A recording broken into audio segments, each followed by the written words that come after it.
Tell us about your heuristic play approach. Our Better Start mentor introduced us to heuristic play, and when she introduced us to it, we didn't have a clue what it was. We'd never heard of it.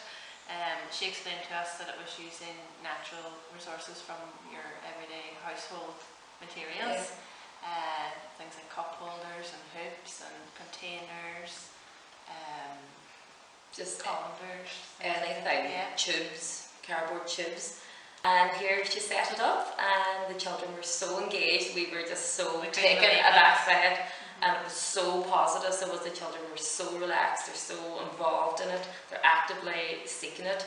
And when they see us coming with our heuristic play bags, they're straight over to the mat because they really, really love it. So they do. How do you set up the room? We went off once we'd been introduced to heuristic play and got drawstring bags just from a cheap local shop.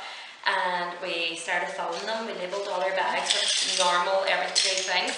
We keep all our bags in the store because if your heuristic play isn't out in the room all the time, and then we come over, we found that after snack, once they had their morning snack, the children are very happy and very content at this time. So that was the time we found best for our group of children to introduce heuristic play. We took it over then and we set it up.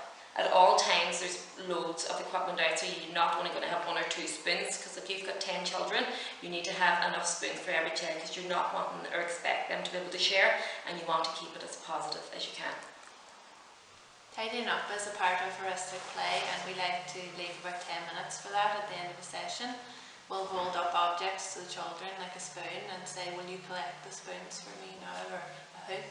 And I think when they see the object, they know exactly what they have to find.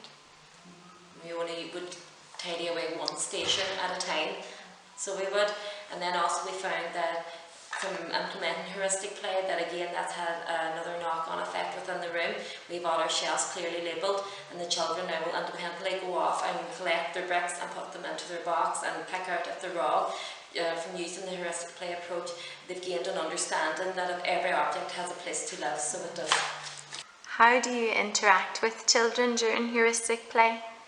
We set up 3 stations, maybe 1 for posting, 1 for hanging hoops, and another for noise. They like the noise of tin as things drop into it. We like to do it at a time that we're available to them to get down on their level.